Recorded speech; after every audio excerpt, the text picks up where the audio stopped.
नमस्कार, मी परमदास जाधव. एआयच्या युगात डीपफेक हा सर्वात मोठा धोका बनत चाललेला आहे.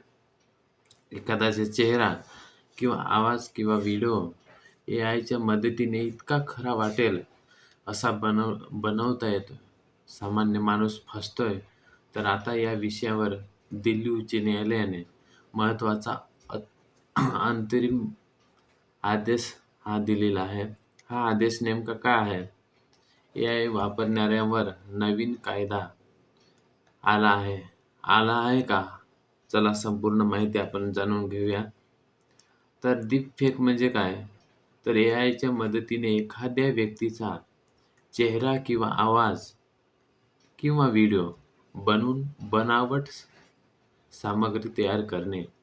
याचाच वापर कधी मनोरंजनासाठी होतोय, पण अनेकदा फसवणूक, खोटी जाहिरात किंवा बदनामी आणि आर्थिक गैरवापरासाठी केला जातोय.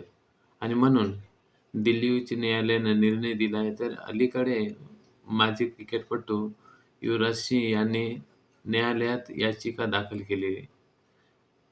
त्यांचा आरोप होता की एआय निर्मित डीपफेक व्हिडिओ बनावट पोस्ट किंवा त्यांच्या नावाचा, चेहऱ्याचा व आवाजाचा परवानगीशिवाय वापर करून सोशल मीडिया आणि ऑनलाईन विक्रीतून फायदा घेतला जात होता किंवा आहे.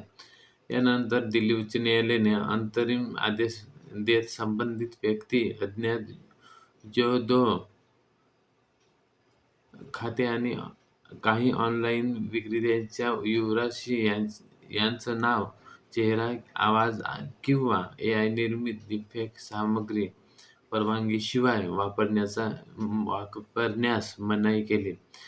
न्यायालयाने काही पोस्ट आणि सामग्री हटवण्याचे निर्देश सुद्धा दिलेले आहेत. तर एआय नवीन आहे का? तर एआयचा फायदा काय आहे? तर एआय नवीन किंवा एआयचा फायदा नाही. हा एक विशिष्ट प्रकरणातील अंतरिम न्यायालयीन आदेश आहे. मात्र या आदेशातून न्यायालयाने स्पष्ट संदेश दिलेला आहे की एआयच्या मदतीने एखाद्याची ओळख, प्रतिमा किंवा आवाज परवानगीशिवाय वापरून आर्थिक किंवा वैयक्तिक फायदा घेणे स्वीकारले जाणार नाही.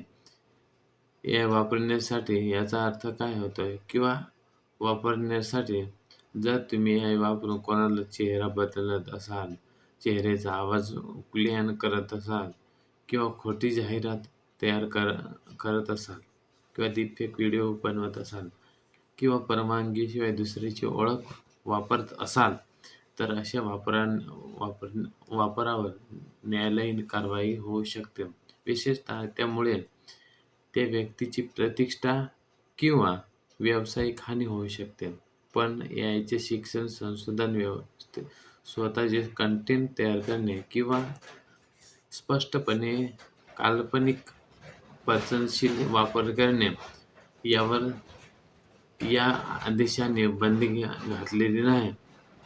गेल्या काही महिन्यात अनेक सार्वजनिक व्यक्तींशी संबंधित डीपफेक प्रकरणे न्यायालयात गेलेली आहेत. त्यामुळे न्यायालयाने व्यक्तिगत किंवा व्यक्तिमत्व हे गोपनीयता किंवा एआयच्या गैरवापराबाबत अधिक कठोर ही भूमिका घेत आहेत.